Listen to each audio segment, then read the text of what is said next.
Hello, Rush Nation, and welcome to the 5 Yard Dynasty podcast. We are back. We are actually live this evening. We haven't pre-recorded another show. It's back to normal, Rich. You're back from holiday. You've had a lovely 3-week break from podcasting, 2 weeks in lovely Florida. How was it, mate? Yeah, it's good. It was a bit weird, to be honest, on Tuesday night, logging on and doing the pod. As you said, I think it's been longer than that. I think it's 3.5 weeks since I last did a pod. So yeah, it's nice to get away, recharge the batteries. Although I'm not sure Florida's really a place you go with young kids to recharge. I think I'm more tired than before I went. But it was a good time, and back just in time for things to kick off and go mental with drafts and things. Well, yeah, as you said, it's draft week. What a time to be alive, Rich. It's draft week, and we don't have a number one quarterback that's going to go one overall, so the draft is wide open at the moment. But today we are going to be going through our pre-draft rookie rankings. Before we dive right into the amount of players we've got, because we're going to talk about what was it Rich said before the show, about 20. Before we dive into all of that, I just want to point out that draft capital does play a part in both of our rankings. So post-draft, these rankings may move around a little bit, but as they are right now, are you ready to jump in, Rich? Because we'll go straight with the quarterback position. Yeah, I think just before you dive in, I just think it's worth mentioning, obviously, we've talked through kind of each positional group in detail over the last 5 weeks now, including the sleep show we did with Matt. So we're not going to go into detail about each prospect, but I think the idea of this is really just us to talk through our finalised pre-draft rankings, and they are exactly as Liam said, pre-draft. They will, once draft capital gets added in, tweak slightly.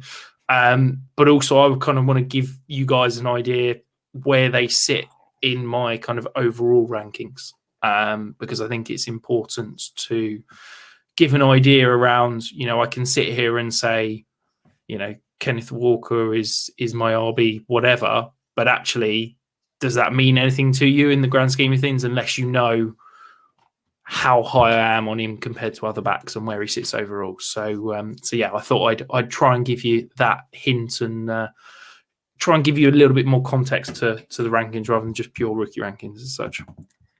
So you're showing me up basically because I haven't put them in my rankings yet.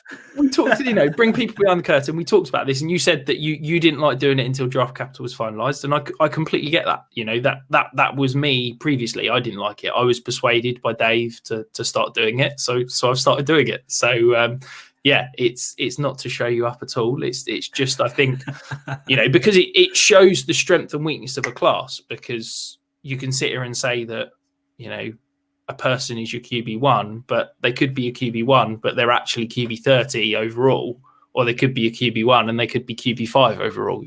That's a huge difference in terms of what they actually mean as such. We'll have to get Dave back on so he can finally persuade me, because I don't think I was in a fit enough state when we had him on with my rookie rankings to be even able to look at putting them into my overall rankings. But Rich, as I've said, we've got a lot of players to cover, and we've just spent about 4 minutes talking about why we have or haven't put them in our dynasty rankings. So let's dive in at the quarterback position. We both agree on this one, Rich. Who do you have as your quarterback one in this rookie class? I think it's no surprise. I've been banging the drum for him for 5 months now. It's Malik Willis. I think that there was talks 3 months ago that he wasn't going to get day one draft capital. I think that's a certainty now. I think his floor is the Steelers at, I want to say 18 in the Steelers picking. I believe so.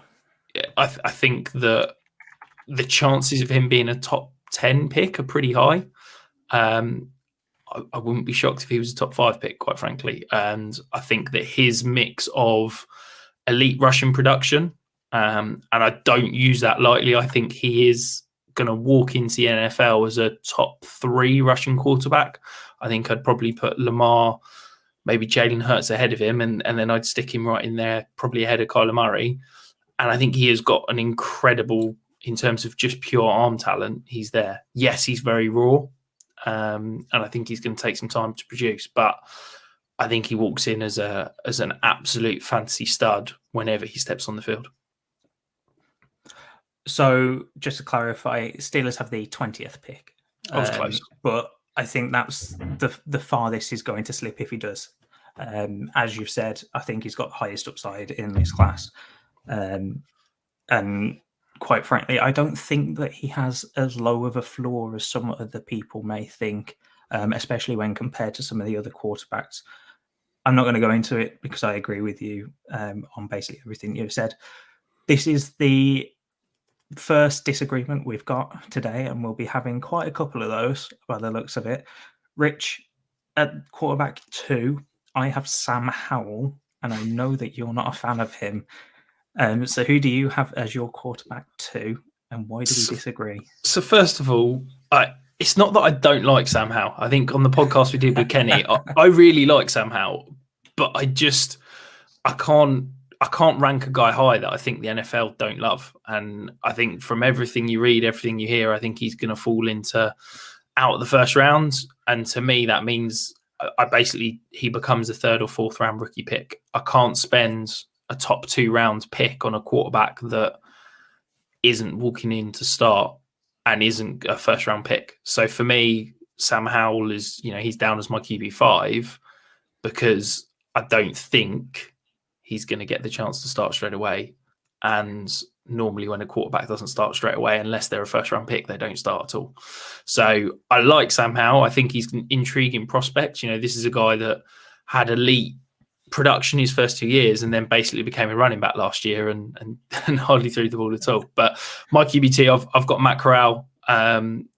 People seem to have fallen out of love with him the last month or so. I think, the NFL draft hype machine seems to have dropped him down a little bit. But I still like him. I think he offers, that lightning quick release. And I basically think he's 2.0. And I still believe that he's going to be a day 1 draft pick, and I still think he's going to get a chance to start in 2022. So yeah, I'm not that high on him overall. He's my QB 24, so he's just ahead of Matt Ryan, to give you some kind of context in terms of how low I am on him overall. But yeah, that's where I sit, I guess. I hear what you're saying about. I'll start with Sam Howell and defend him a little bit. I see what you're saying. He went from 146 yards rushing in 2020. I'm looking at the wrong year. 146 rushing yards in 2020. And then last year he went to 828. So 650 extra rushing yards on the ground. So that, to me, says that at least they're trusting him to run the ball and run it effectively. The part that I think people tend to forget is they tend to see the extra rushing yards and tend to not realize that he still threw for 3,000 yards last year on the same amount of passing attempts. So overall, he had more yards in both of those categories. But what I understand what you're saying. His passing production went down because obviously he was running the ball more. But at the same time, is it that much of an issue? I mean, he's proven he can pass the ball and pass the ball well. So now he's proving that he can run the ball as well and run it effectively. When he takes off, he looks like, dare I say it, Josh Allen. Now, I'm not saying that he's going to become the next Josh Allen. That feels a big reach compared with that comparison. I'll be honest. I'm not saying he's going to become the next Josh Allen. I'm just saying he reminds me of Josh Allen in the type of way that he runs the ball. Okay. Not a Lamar Jackson style runner, but a Josh Allen style runner. And then Matt Corral. I'll pass this back to you so you can jump in on that Sam Howell in a minute. Matt Corral, I've got him as my QB3 in this class. And I echo everything you've said. The only difference I have between Matt Corral and Sam Howell really is the I suppose you've knocked Sam Howell more because of what you're hearing pre-draft about the quarterback class, especially around Howell, whereas I'm probably not listening to that as much. So that's why I've got him higher now. 4 ranks higher is completely different to what you've got. But to me, I agree with everything you've said. The only reason that Corral is at 3 rather than 2 for me is I've got Sam Howell so high up. Anyway, Rich, you can jump back in on Sam Howell. No, I just think that, yeah, he, statistically had an okay season, but he regressed in every statistical category from 2020 to 2021. He had a worse completion. Yeah, but he had worse completion percentage. He had worse completion percentage over expectation. He had worse completion percentage in a clean pocket. He had worse yards. He had worse touchdowns. He had more interceptions. Like, he regressed from 2020 to 2021, which is not what you want to see from an NFL quarterback, quite frankly. I would agree. point out... Let me just jump in there quickly. He did lose 4 of his offensive weapons to the NFL draft last year. Yes, Daz Newsome went in the 6th, Diami Brown in the 3rd, Javonte Williams, who is now a top 5 dynasty running back, and Michael Carter, who surprised everyone from the 4th round to the Jets. Yes, he regressed, but he also lost 4 of his top weapons, and that's why he started running the ball a lot more. Bryce Young lost 2 elite first rounds wide receivers and improved. Like, we can see it, that's part of being at college. You're going to lose pieces. If we're sitting here and saying Sam Howell lost a 3rd round wide receiver and a 6th round wide receiver and making that as excuses as to why he regressed, I think we're making excuses for him. Let's be honest. That feels like an excuse if you're saying, but he lost 2 really average wide receivers, so he regressed. Like, he's not losing Jamar Chase and Justin Jefferson. He's losing guys that, quite frankly, aren't going to cut it at the NFL level. So I get your point, and I'm not making excuses. I'm just saying, let's not have that go unnoticed that he did lose. Absolutely. And look, an offense. I said this on the pod with Kenny. My QB ranks are very flexible depending on what the NFL think. And if Sam Howell is a 1st round pick, if you said to me, Sam Howell, all 5 of these top quarterbacks go at pick 20 to the Pittsburgh Steelers, Sam Howell's probably my QB 3. I'd go Malik Willis, Desmond Ridder, Sam Howell, because I think that he's, in a vacuum, the 3rd best quarterback and got the 3rd best fantasy potential. But the reason I've got him at QB5 is because I don't think he's going to go in the top 20. I don't think he's going to go in the top 50 picks. And I think he's going to become an afterthought of NFL and fantasy teams. And therefore, I can't get excited about him. That makes complete sense. We haven't got time to keep arguing about this one, Rich, so let's move on. Our next 2 quarterbacks, so you've got them at 3 and 4, I've got them at 4 and 5, but we've got them in the same order, and that's Desmond Ridder and Kenny Pickett. But looks of it, both of us aren't very keen on Kenny Pickett, and both of us mediocre on Desmond Ridder. Is there anyone that you want to speak about specifically from those 2? Quite like to speak about both if I can. I think, look, I'll hold my hands up. If everything goes as I expect, and Kenny Pickett is potentially the 2nd quarterback in the 1st round, and only 2 of them go in the 1st round, then yes, he will likely be my QB2. He's currently my QB4 because I don't get it. I don't see it. I think he is average. I don't like his... People throw around, but he's mobile, he can run around, but he doesn't produce rushing potential. Like, I think there's 2 things that people are saying at the moment. He's Mac Jones and he's Joe Burrow, and I just can't get either. He is nowhere near in the world of Joe Burrow in terms of that rushing production, in terms of Joe Burrow was a one-hit wonder that produced late, and kind of, there were reasons for that. Kenny Pickett's been a 4-year starter. He's been in the offense for 5 years. And he's not Mac Jones. Kenny Pickett is an averagely accurate quarterback that can create plays moving around in the pocket late. But that's not, he's not Russell Wilson by doing that. He is going to get found out at the next level with that. I don't see it at all. I can't get him. If Carolina take him at 6 overall, I am gobsmacked. And I just think he's going to be a complete flop at the next level, quite frankly. How people can view his tape and say Mac Jones, I think is outrageous. I wonder if people are just going, oh well, he's not a rushing threat and he's white, so he's Mac Jones.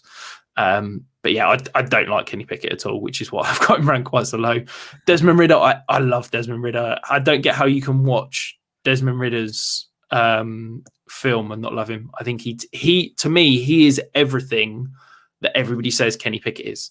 He is a guy that just gets it from the quarterback standpoint. He is a accomplished starter. He is a guy that has produced at the college level. He has taken a smaller program to the college football playoffs and overproduced based on the talent around him. I don't get why the NFL don't love Desmond Ridder. I think if he is a top 32 pick, then he'd probably be my QB2, because I really, really like Desmond Ridder. The reason I've got him at 3 is that I just think the NFL, he's on that fringe first round kind of contention. Yeah, I'm with you on all of the above. He's never had the rushing upside of a Joe Burrow in college, but then he's also definitely not a statue in the pocket. He's very mobile, and I think that's what all of these QBs show, is that they're all mobile, especially around the pocket, but only a few of them are actually running and rushing properly. Desmond Ridder, I got really excited about his tape. The only issue I really had with him was the production numbers. There's something more that I wanted from that, and as you said, he's a fringe first rounder at the moment. So if he does get first round capital, I can see him moving up my rankings very quickly. So moving on, Rich. I don't like the quarterbacks. I don't like the quarterbacks outside of Malik Willis. So let's move on and talk about something more exciting. Yeah, let's get more excited for the running back. So I'm not that excited. You're excited about the first one, though, right? I'm very, very, very, very, very excited about the first one. The rest, less so. All right. I'll let you unwrap the first ranking. Yeah, I won't dive in too much detail because we talked about it with Dave on the running back preview show. Breece Hall's going to be fantastic. I'm so excited about Breece Hall. He's my RB6 currently in Dynasty ranks. So the only running backs I would prefer over Breece Hall: Jonathan Taylor, DeAndre Swift, Najee Harris, CMC, and Javonte Williams, and that is it. I would take him. He's ranked one spot ahead of Austin Eckler. I am really, really, really excited about Breece Hall. And to be honest, that would be the case even with like mid-second round draft capital. There's some potential that he might sneak into the back of the first round, but he ticks every box for me. He is absolutely an elite production profile. I think loved him on film. I have no concerns in terms of his rushing potential, his receiving potential. I think he is going to be an absolute stud at the next level. And yeah, that's me out. I am not going to sit here and echo everything you said. The only thing I will say is, I think now the second round of the NFL draft is now the new first round for running backs. I think it's not going to knock them too much if they do get second round draft capital. I just think that first round running backs will be far and few between and will essentially become an exception at the moment anyway, just because of how dense the running back position is. But as I'm not going to echo too much, let's move on to our running back 2. Both of us have got Kenneth Walker. I'll start. I looked at the tape and I wasn't expecting huge or to be excited or anything along those lines, but I ended up getting really into the tape, and that's one thing I look at when I'm looking at running backs or rookies in general, but especially running backs, is actually getting that feel for the tape. And Kenneth Walker had that. I mean, looking at his production profile, yes, he doesn't have much outside of last year, but he's got a valid reason for that. He did transfer, and Rich, I don't think I could foresee anyone having a different running back too. I don't want to become an echo chamber across all of Dynasty space, but at the moment, I just have these two clear cut above the rest and within tiers of their own. Yeah, it's funny, isn't it? I think 2 months ago, Isaiah Spiller was very much the RB2, but I think a poor combine's dropped him down. Look, there's two concerns about Kenneth Walker. It's the pass catching and it's the 1 year wonder. I think if you just took, this 1 year and put that as his only year, forgetting what came before, then I think he'd probably be going higher. And, it's just a case of, okay, yes, he had to transfer and he didn't get a chance, but is there a reason why? Is it just a bit of a 1 year fluke? I really like Kenneth Walker. I think he's going to be good.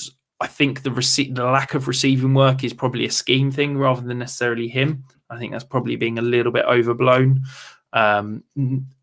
He's my RB19, so I've got him one spot behind Michael Carter. I've got him one spot ahead of Leonard Fournette. I think he comes in. He's a solid RB2 for your dynasty team. I don't think he's going to be anything more than that. I don't think he's ever going to be an elite producer. But I think the NFL are going to like him. I think he's always going to have a role for the next 3-4 years, certainly.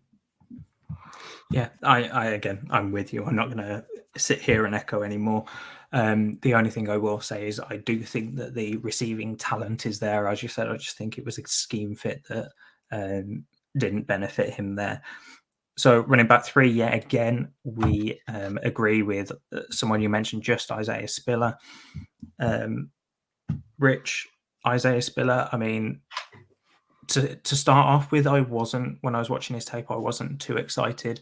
And I think I got into it the more that I watched it. But the one thing I struggled is he didn't necessarily have that top end breakaway speed on the tape. I don't know what his metrics were at the combine, but he just didn't feel like he had that breakaway speed. However, he looked really shifty and could get side to side really quickly, found those gaps and found the cuts really well. And that's why I've got him at 3, because I just feel like the other two we've already spoken about can take any run to the house, whereas I struggled with Spiller on that part. But he's also been very consistent production-wise all the way through his collegiate career, so that's why I've got him at 3 at the moment. Yeah, so I don't like Isaiah Spiller. I think to give you the info, so he ran a 4.63 at his pro day. He didn't run at the combine, okay. Which is partly of the reason why he fell down draft boards. Isaiah Spiller is my RB3, but if you said to me that I can take Isaiah Spiller with an early second round pick, or I can take any of the next running backs, any of the next 10 running backs with a 3rd or 4th round pick, I'm preferring the lottery tickets. To me, this draft class in terms of the running back position is the 2 top guys, and I absolutely love Breece Hall, and I'm okay with Kenneth Walker, but I'm all about those late round flyers at the running back position, those 3rd and 4th round picks. I'm certainly not going to be spending a 2nd round pick on any running back in this draft class, because, as I said, outside of those top 2, I just don't particularly like it. I think, Isaiah Spiller, he comes in, so he's a 72nd percentile player in my model. His distinct lack of weight adjusted speed score really hits him. I think, yes, he produced well, in a good school in the SEC, but I'm not excited about him as a prospect. And I tweeted out today some players that I'm going to end up with a lot of, players that I'm going to end up with not a lot of. And I think he's definitely one that I'm probably going to end up with none of, because, at the cost he's going to go at, which is probably going to be that late 1st, early 2nd in most drafts, I'm quite happy for somebody else to go and grab him. Yeah. Again, don't we all know that you love your late round running backs, but I'm with you. I think the cost is going to outweigh the value. But let's move on to the running back 4. What we're going to do, Rich, because we've got a slight disagreement, we'll start off with your running back 4, which is Brian Robinson, but I have him at 5. So why have you got him at 4 and why have I got him at 5 is the question. I really liked him on tape. I think the one thing I have a question about is the 1 year production, but he played for Alabama without trying to make excuses, Rich. It's a very tough school to get the carries, so I can understand why he had 1 year worth of production and did really well in that 1 year, but I think that's the one thing that's shying me away at the moment. Can you convince me to put him at 4? I think for me, these next 3 guys that I've got, so my RB4, RB5, and RB6, I've got them back to back to back in terms of my rookie ranks, but I've also got them that way in my veteran ranks. So I've got Brian Robinson as my RB34. I've got Rashad White as my RB36 and Zamir White as my RB37. And to me, these 3 are all in a tier, and it's basically a what do you fancy kind of thing. And I think that Brian Robinson is the guy I'd probably feel safest about over those 3. I think he's going to be a solid 1B, potentially 1A committee back. I think he does everything well, but does nothing exceptionally. And I feel quite comfortable that he's going to be a solid, NFL running back. I'm happy with that. Rashad White is your pass catcher. I think he could be an absolute steal. I think if he ends up in the right situation, he's got kind of like a David Johnson potential.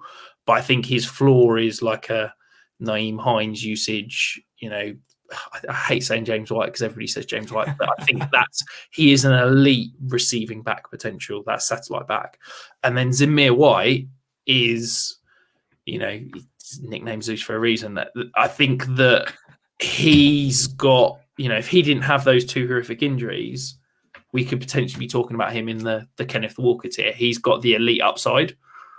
And if he puts it all together and at the next level, he could be incredible. But he doesn't come without risk because of those injuries, because of, the way his career went with Georgia. And, the fact that he was sharing the backfield with James Cook over the last year. So it's kind of those 3 are very much in a tier for me. And it's like what do you fancy? Do you fancy the safe guy in Brian Robinson? Do you fancy the pass catcher in Rashad White? Or do you fancy the potentially boom bust pick in Zamir White? And that's why I've got them 4, 5, 6 in that order. So for you listeners, I've got Zamir White at 4, Brian Robinson at 5, and then a different RB6. Rashad White is my RB10, which is outrageous. I think outrageous. Why are you so low on Rashad White? I didn't see it on the tape. Honestly, I just couldn't get behind it. I don't really know how to explain it. He was shifty enough, but I think he could have been better in every category that I could see. Are you concerned about him only being a 3rd down back at the next level? I think that is a main concern, yes.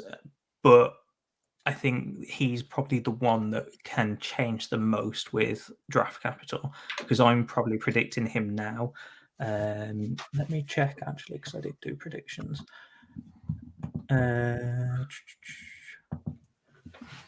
So I'm predicting him as a 5th round pick. Just as off the top of my head, kind of what I saw on the tape, what I think the NFL is going to see and what they're going to want from him. But if he gets taken in the 4th or even the 3rd round, he's going to jump up because, as I said, I don't have him very highly in my predictions, as in NFL round. Sorry, just to clarify. I'm just looking at grinding the mocks. Have got him as the 108th overall pick in terms of, so that's 129 mock drafts. They've got him 108 overall, which is an early 4th round pick, they reckon, and he's the RB6. If he goes early 4th, I'd bump him up, depending on where the other guys that I've got ahead of him go. But I think I'm more skeptical about him purely because of the way that he was used in college, and I don't know how that's going to be seen in the NFL. But yeah, Let's move on. I just want to talk about one last one. I know this is 7, Rich, before 7 running backs before you jump on me, but I've got a different RB6 and I can see you got him at RB7. So that is Tyler Beatty. How do you feel about Tyler Beatty? Why is he your 7 rather than any higher? And I can see that you've got him quite a bit behind the previous pack, shall we say, the previous tier. Yeah, I really like Tyler Beatty. He popped well in my model. He was 91st percentile in terms of pre-draft. I really liked what I saw on tape. I think he's produced well. He's played well in terms of elite competition in the SEC. The reason he's low for me, I think I'm still higher than consensus in terms of having him at RB7. But the reason I'm low is that I just expected draft capital is low, and I don't think he's expected to be I think he's a 6th or 7th round pick in terms of grinding the mocks. So yeah, look, if he finds his way potentially into day 2, early day 3, he'll likely climb for me because there's nothing there that I dislike. I just don't think that the NFL are going to love him the way that perhaps they could. And therefore, I think his it's hard to rank him in the top 6 when he's not going to be nothing more than a late round pick. I get that. I feel like he's going to be a bit higher, but again, I'm sat in my bedroom right now talking to you on a Dynasty podcast. I'm not in a front office, so my prediction is useless, basically. You could have fooled me. I thought you were sat in the LA Rams draft room right now, Liam. So I'm shocked to hear. Of course. Yeah, as if it's not sunny enough outside right now. Come on, Rich. Let's be realistic. So, Rich, let's move on to the wide receivers. So, by the looks of it, we've had a couple of texts, or at least a couple of conversations, shall I say, over the past week or so. And you think I'm outrageous, but we'll get round to that. Yeah. So at wide receiver 1, we both have Garrett Wilson. Now you got him as your wide receiver 14 in Dynasty rankings. I kind of like that spot for him. I might have to steal that one, but yeah, I kind of like that spot, wide receiver 14-ish. But Garrett Wilson, I liked everything on the tape that I saw. In my opinion, feels like the most complete wide receiver, and I also think he's going to be the first off the board, and that's going to play a big part in both of our rankings, going in the first round and going early in the first round. Rich, I can see you want to get in, so there you go. I really like Garrett Wilson. I think he's got a fantastic release package. I think he's a very good route runner. I think he's polished. He outproduced Chris Olave, which is another receiver that I love this year. In the last season with Ohio State, and I think that this is a guy that for me is going to be a dynasty wide receiver 2 the second he steps on the field, and that's why I've got him ranked there. I've got him one spot ahead of Devonta Smith. I have very little concerns over Garrett Wilson. He's 95th percentile prospect in terms of the model. He's a 77 in terms of the reception perception single score that I use. So I'm very high on Garrett Wilson and think he's going to be fantastic. Yeah, I'm with you. So this is where you're going to call me outrageous. So your wide receiver 2 is my wide receiver 5, and my wide receiver 2 is your wide receiver 4. So we really don't agree with this ranking, but Rich, you got Drake London. We'll start there. Your wide receiver 2, my wide receiver 5. Go on. I'll let you go for it straight away. I'll be honest, I kind of want you to go first because I want you to try to explain how you've got him at 5. I think, look, this is a guy that is a elite producer at the catch point. I think he does everything you'd want, a prototypical X receiver to do. I think he's produced in an offense where he's had NFL caliber wide receivers lined up opposite him and has outproduced them. I think he's going to get decent draft capital. I think he's probably going to be a top 15 pick come Thursday. I've got very few concerns. I know the one thing you're going to say is that he separates or wins with contested catches, and I think that gets thrown around as a negative by a lot of people. When you look at, N'Keal Harry and JJ Arcega-Whiteside and people like that struggled at the catch point. But the same can be said about Jamar Chase. And, in college, he won because he bullied smaller DBs and he won at the catch point. And I think for me, Drake London, with his basketball backgrounds, I think that allows him to separate late. That allows him to win with body position, and it allows him to have that high number of contested catch wins. And I think that for me, I don't see those contested catches as a negative, because I think that this, whether you, and I said this on the show with Mike, whether you separate at the release, during the route, or at the catch point, I don't care as long as you separate. And, you've got Garrett Wilson and Chris Olave that separate at points 1 or 2. You've got Jameson Williams that separates with speed, and you've got Drake London that separates late. I think all three of those translate to the NFL, because I think Drake London has tools that allow him to separate at the NFL level. It's not a N'Keal Harry who was just bigger and stronger than college receivers, and therefore when he got to the NFL couldn't separate. I really think and believe that Drake London will be a success.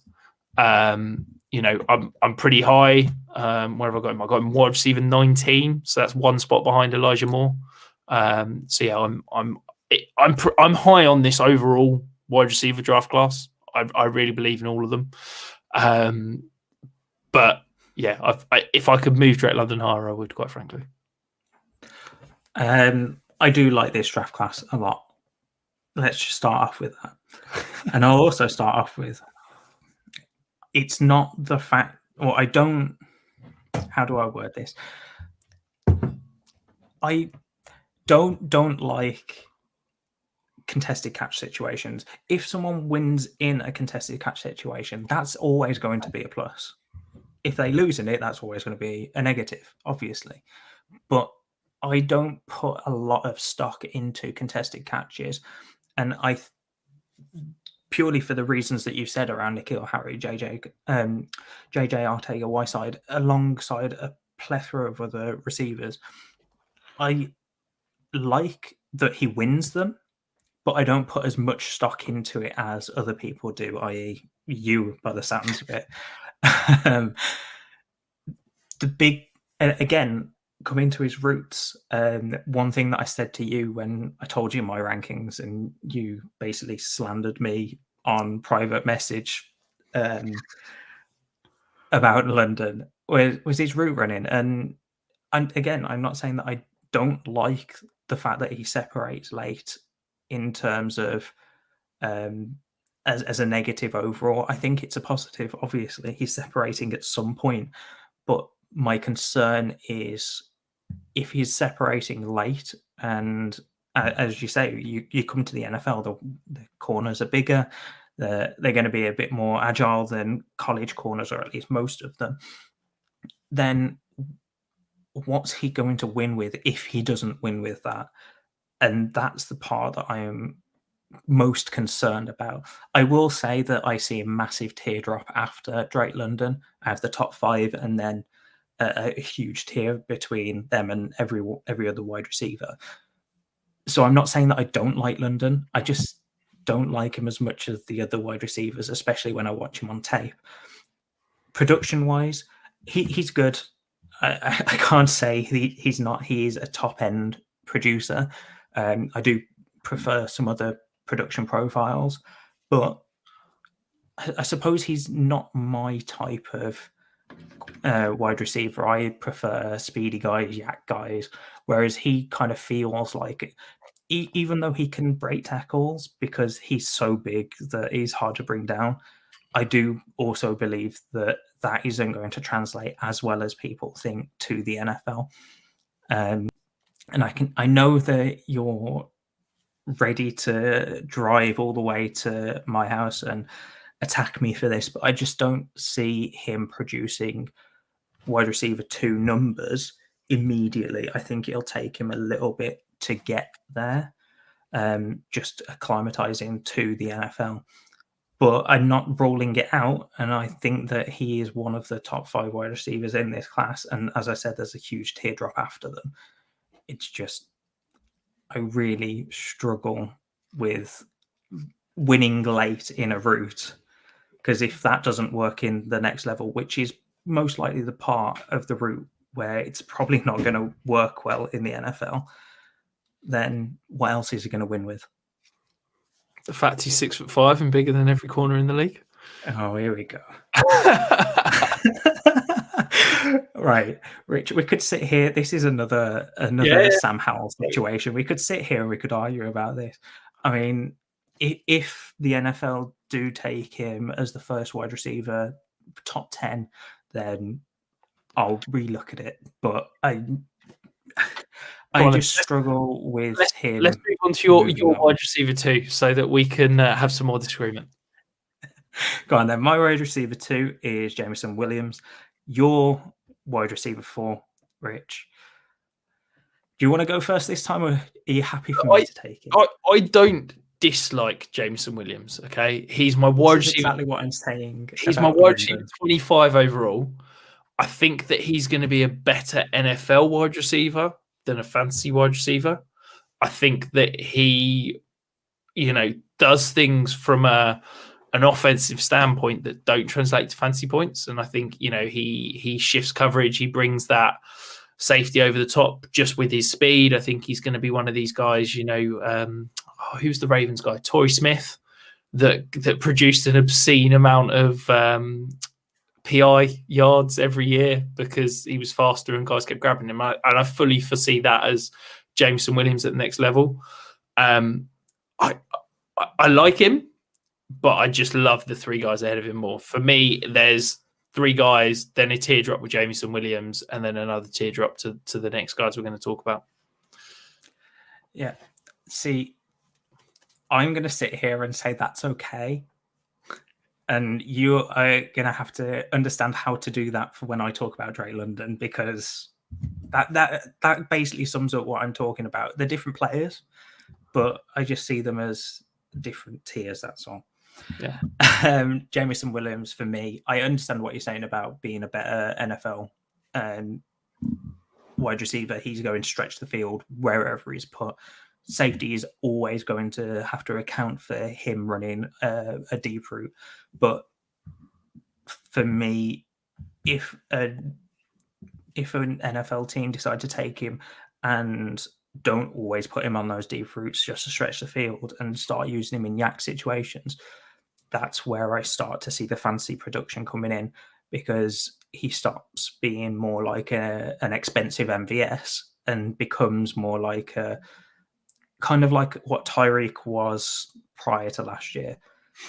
Like people don't realize how many yak yards Tyreek had, and I think that's kind of not to the same level. I don't ever predict top level comps, but I think if he's used in a yak situation, then he's going to have a lot more fantasy production than people realize if they're thinking like that. I wouldn't hate to see him used like Miami used Jalen Waddle last year, in terms of that short to intermediate, get the ball in his hands and let him go. Look, he's my wide receiver 4, and I've taken some comments about him being low. As I said, he's my wide receiver 25 overall. Current ADP per DLF have got him at wide receiver 29, so I'm higher than consensus in terms of where I have him. It's just that I'm a little bit lower in terms of where I have him in this class. Yeah, I get it, because as we both said multiple times, we love the top 5 in this class. Let's carry on. So you've got top six. Okay, top 6. So your wide receiver 3, Rich, Chris Olave is my wide receiver 4.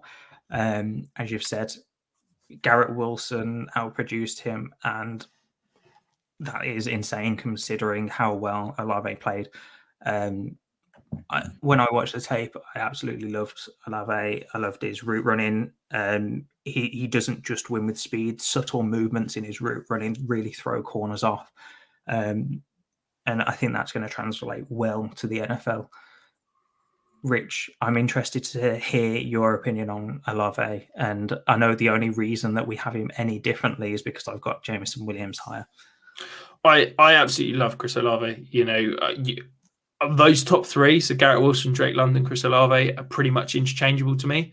It feels like Olave is the consensus wide receiver 5, or in some cases 6 in terms of this draft class. And I'm happy with that, because that means I'm probably going to end up with loads of him. I think he's a smooth operator. I've got no concerns about him translating to the next level. I think he's probably the guy that produces best in that rookie season. I think he's going to walk in and be a consummate pro immediately. I'm really, really excited about him. I've got very few concerns. He produced at elite rates pretty much every year in college. The one knock on him is that he's a late declare, but I think for me, I kind of give a little bit of leeway with everything that's going on with COVID and all that kind of thing. I think that he could easily have come out last year and been a first-round pick. And the fact that he's gone back to try and win national championship, the fact that everything with COVID that was going on, I don't knock him at all. He's my wide receiver 3. I've got him literally back-to-back with London in terms of my overall ranks. I'm very high on Olave and comfortable that I'm going to get a lot of him in terms of rookie drafts and potential startups in the next few months. Yeah, he's one person that I'm really hoping to get a lot more or get a lot of shares of. So moving on, Rich, we've spoken about Jameson Williams. Is there anything you want to add there? No. Your wide receiver 4. Okay, so your wide receiver 5, and keen listeners will have heard, you haven't heard my wide receiver 3, and that's because it's this guy, Treylon Burks. Rich, I'm going to hand it over to you because I want to see why you've got him much lower than I have.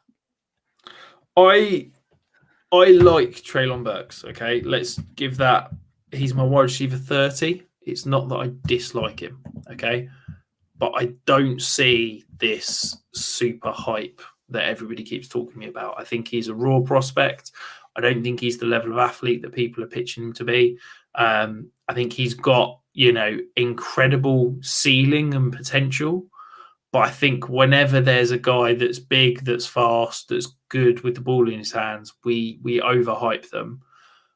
And I don't think he's going to be an elite producer. So, yeah, he's wide receiver 5 for me. He is a tier below the top 4. And he is pretty much back-to-back with my wide receiver 6, who I also really like. I know you keep saying there's a top 4, but to me, I really believe there's a top 6. So, personally, I understand your point around not seeing it translating into elite production. I struggled when I looked at the tape the first time round just because his routes weren't crisp enough for me. I suppose I'm more of a speed guy when it comes to wide receivers, but I found that he found separation a lot earlier than a guy we've already spoken about, Drake London. But I really enjoyed his tape from terms of he didn't just go down on any play. He always found a way to get open, and he stayed up upon first contact 90% of the time. From, again, that's an exaggeration, but a lot of the time. So I get your point, and I think Treylon Burks is very close to Chris Olave. It's kind of like a 3A, 3B situation. And that could change with the draft, with where they go and who they go to, I suppose. And as you really, really, really want to hammer this point home about there being a top 6, not a top 5, we're both in consensus, or we're both in agreement that this guy is our wide receiver 6, and that is Jahan Dotson. Rich, why have you got Jahan Dotson there? I really like him. I really, really like him. I think he flashes in the model.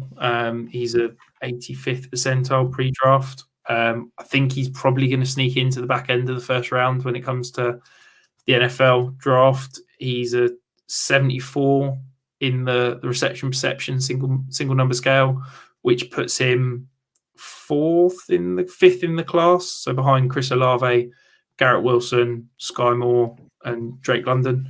I think he's, I have very few concerns about him translating to the next level. I think he is going to come in and be a solid NFL wide receiver too. I think from a fantasy production, I think he can easily produce wide receiver 2, wide receiver 3 seasons for you. He's my wide receiver 33 in terms of my overall ranks, which when you consider his ADP at the moment is wide receiver 47. I think that shows you just how much I like John Dotson. I agree with everything you said. I think his routes are really crisp, and yeah, I can't disagree with anything you've said, apart from where you've got him in your dynasty rankings. When I come around to doing them, I don't think I'll have him at wide receiver 33. I think I'm a little bit lower. I think wide receiver 30, probably 8 to 42-ish range sounds about right, just off the top of my head. But I understand why you feel so strongly about Dotson. I completely see it as well. I just don't think I'm as high as you. Now, because we don't have much time, Rich, I'm going to just highlight some of the names that we've got in our wide receiver top 10. Sorry, just to round it out. So at the moment, you have George Pickens at 7. I've got him at 8. I really like Pickens. I can't fault him too much. Where do you want to go with it, Rich? No, I just quickly dive in. I really like George Pickens. I think if I look back in a year's time, he's likely to be the one that I'm most wrong on. I think he could be a really good, typical X receiver at the next level. The injury concerns me slightly. The lack of production over the last 2 years because of the injury. But look, it's not that I hate him. He's my wide receiver 41. I'm higher than consensus in terms of his ADP. It's just that I prefer 6 guys ahead of him in this class, quite frankly. So my wide receiver 7 is Christian Watson, who you've also got at wide receiver 9. He's a guy that I wasn't too interested in to start off when I watched his tape, and then I went back to see what I was missing because I had him extremely low. And I found that one thing that I really knocked him on was reliance on contested catch situations. It must have just been the games that I watched, because obviously I don't have the time to go and watch every single game of every single player. I think it was just certain games that I watched, he must have caught more contested catches than other games. Because when I went back, I had to readjust his rank quite significantly and bumped him up to wide receiver 7. Is there anything you want to add there, Rich? I think he's a great route runner, but again, he's got the top end speed. I just hope that he can separate a little bit more and a little bit more cleanly at the next level. No, I'll be honest. Christian Watson's the point at which I kind of turn away from wide receivers in this draft and where I'm at in terms of rookie drafts. I can see myself drafting all of the top 8. But at that point in the draft, we're talking, end of the second round. That's the point at which I'm turning around and drafting running backs. I don't love Christian Watson. I think he relies too much on that speed. And he's not the kind of guy that I'm going to take, basically. So yeah, for me, he's the cutoff. I really like the top 8, and I think I can see myself drafting all of the top 8. But after that, I'm probably just going to punt and go and draft some running backs instead. Again, I can see it, but there's a few more that we should talk about, Rich. So you've got Sky Moore at wide receiver 8. I've got him at wide receiver 9. I think that he kind of feels like an Elijah Moore, but not as good. And I know a lot of people are saying that, he might go in the first round to the Packers, or may even go like early second round. And if he does, then I'll have another look. But even then, I can't see it personally. I think he's going to go a bit later and he's going to disappoint in the draft. Sky Moore's like my wide receiver kryptonite. He's small school, early declare, elite route runner that's can play outside but also play in the slot. Like he's everything that I fall in love with when it comes to wide receivers. I'm doing everything I can to keep him, feet on the ground and not rank him too high.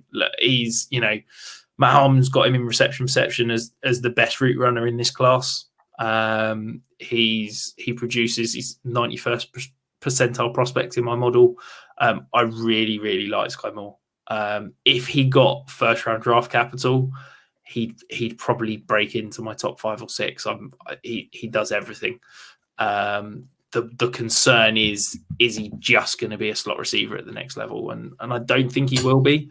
But that's the sort of thing that's keeping him at 8. But again, we're talking about 8 wide receivers there that I really like and I feel comfortable having on my Dynasty roster as a, wide receiver 3, wide receiver 4. If you can get Sky Moore in the middle of the second round, come rookie day, rookie drafts, I think you're going to be pretty happy because I do think he is going to be a guy that produces for you very quickly. Understandable. And for those listeners that have got confused because I've been throwing names and numbers around everywhere, Rich's top 8 that he's just spoken about is Garrett Wilson, Drake London, Chris Olave, Jameson Williams, Treylon Burks, Jahan Dotson, George Pickens, and Sky Moore. I'm only going to mention these 2. I'm not going to dive into them, Rich. But at 10, we both have a different wide receiver. You've got David Bell and I've got John Mechie. I really like John Mechie and I quite like David Bell when I looked at the tape, but I just can't get him higher in my ranks at the moment. I do want to go and take another look at them, though. Anything to add there before I move on to the tight ends? Nope. So let's move on to the tight ends, Rich, and close this show out. And I think this is going to be a very fast segment. I think we both like the wide receivers and really don't like this tight end class. So at 1, you've got Trey McBride. I have him at tight end 3. But I'm just going to clarify this with I'm not drafting any of these tight ends until late 3rd, 4th round. I just don't draft tight ends in rookie drafts. I'd rather use them for picks as like late round picks as wide receivers or running backs. Sorry. So Rich, feel free to dive in there. Trey McBride, you got him at 1, I've got him at 3. Yeah, we can keep it quick. Look, Trey McBride, I'm okay with. I think he's going to be a solid NFL pro. I think he's just, he does everything. He is a solid producer, and I think I can keep saying solid over and over again, but that's basically him. But to echo basically what you've said, look, I'm not spending draft capital on any of these guys. If I need a tight end, I might take Trey McBride when it comes to that middle of the second round. But outside of him, I'm just going to draft him for 1. There's none of these guys that I love. I think Isaiah Likely's got some really good potential. I think Greg Dulcich, if he ends up in a good situation, could be good.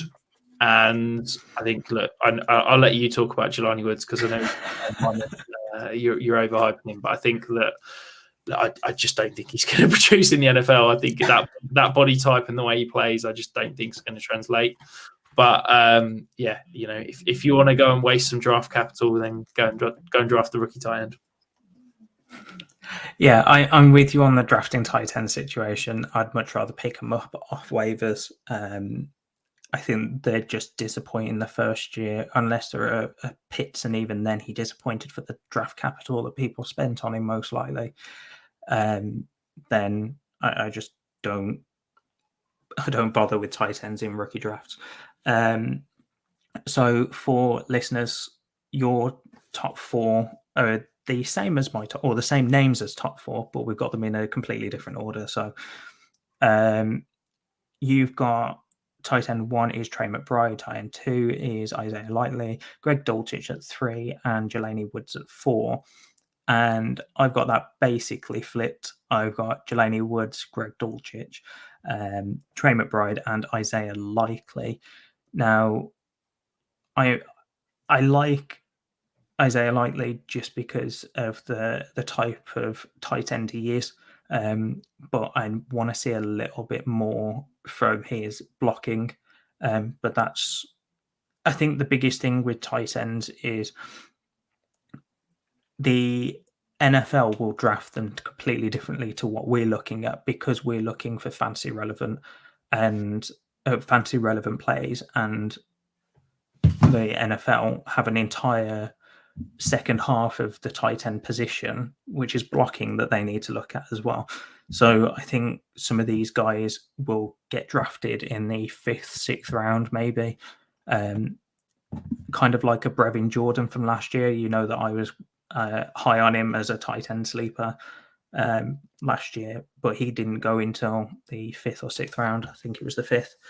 But that's just because his blocking wasn't there, and eventually I do think that some of these players will get there.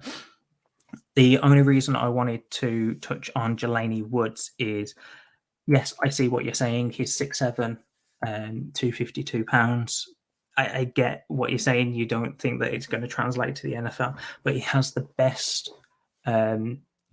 best profile going into the draft in terms of his speed or his speed score, his agility. I think he's just everything you want from a fancy relevant tight end, if he can get good enough draft capital and go to a situation like the Texans last year with Brevin Jordan and have that opportunity. But it really depends on where he goes. And I know that we tend to say that landing spot doesn't matter, but for tight ends, I believe it really does. But I think it matters in going into their second year, if not going into their third year, because that's when they're most likely to break out. Rich, is there anything you want to add on Jelani Woods before we sign off? No, just don't draft any of them. Move on. So that section took like that segment took like 3 minutes because neither of us want to draft them. But guys, if you are doing anything for the draft, I really hope you enjoy it. The draft is on Thursday, so please, if you don't at least watch the first round, go back and watch it, because it is always fun, even if you skip through all the breaks and all the waiting for picks. If you have any questions about our rankings, feel free to message me or Rich. And until then, guys, enjoy the draft, and we'll see you next week.